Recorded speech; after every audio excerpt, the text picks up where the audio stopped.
ನೀವು ಪೇನ್ ಅಂದಿದ ತಕ್ಷಣ ನಿಮಗೆಲ್ಲ ಗೂಸ್ ಬಂಪ್ಸ್ ಬರೋದು ಪಕ್ಕ. ಎಸ್, ನರುಟೋದಲ್ಲಿ ನಮಗೆಲ್ಲ ಸಖತ್ ಕಿಕ್ ಕೊಟ್ಟ ವಿಲನ್ ಅಂದರೆ ಪೇನ್.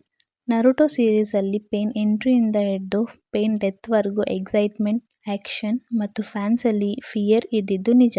ಪೇನ್ ಇಷ್ಟು ಸ್ಟ್ರಾಂಗ್ ಇದ್ದ ಅಂದರೆ ಫಸ್ಟ್ ಜಿರಾಯಾ ಸೆನ್ಸೇನ ಸಾಯಿಸಿ ಹಿಡನ್ ಲೀಫ್ ವಿಲೇಜ್ ಒಳಗಡೆ ಎಂಟ್ರಿ ಕೊಟ್ಟು ದ ಕಾಪಿ ನಿಂಜಾ ಕಕಾಸಿನ ಸಾಯಿಸಿ ಇಡೀ ಹಿಡನ್ ಲೀಫ್ ವಿಲೇಜ್ನ ಒಂದೇ ಒಂದು ಪುಷ್ ಇಂದ ಡಿಸ್ಟ್ರಾಯ್ ಮಾಡಿದ ಪವರ್ಫುಲ್ ವಿಲನ್ ಅಂದರೆ ಪೇನ್. ಪೇನ್ನ ಸೋಲ್ಸೋಕೆ ಅಂತಾನೆ ನರುಟೋ ಚೀಫ್ ಟೋಡ್ ಹತ್ರ ಟ್ರೈನಿಂಗ್ ಮಾಡಿ ಸೇಜ್ ಮೋಡ್ನ ಅಚೀವ್ ಮಾಡ್ತಾನೆ. ಪೇನ್ ಮತ್ತೆ ನರುಟೋ ಫೈಟ್ ಬೇರೆ ಲೆವೆಲ್ ಇರುತ್ತೆ. ನರುಟೋದಲ್ಲಿ ಈ ಫೈಟೇ ಬೆಸ್ಟ್ ಫೈಟ್. ಆ್ಯಕ್ಷನ್, ಎಲಿವೇಶನ್ ಮತ್ತು ಎಮೋಷನ್ಸ್ ಫುಲ್ ಪೀಕಲ್ಲಿರುತ್ತೆ. ಬಟ್ ಏನೇ ಆದ್ರೂ ನರುಟೋ ಪೇನ್ನ ಸೋಲ್ಸೋಕ್ಕಾಗಲ್ಲ. ಪೇನ್ ನರುಟೋನ ಸ್ಟ್ರಗಲ್ ಮತ್ತು ಎಮೋಷನ್ ಬಾಂಡಿಂಗ್ ನೋಡಿ ಅವನೇ ಗಿವ್ ಅಪ್ ಮಾಡ್ತಾನೆ. ಇದೇ ಪೇನ್ಗೆ ಇದ್ದ ರಿಯಲ್ ಆರಾ. ನಿಮಗೂ ಪೇನ್ ಇಷ್ಟ ಇದ್ರೆ ಈ ವಿಡಿಯೋನ ಲೈಕ್ ಮಾಡಿ.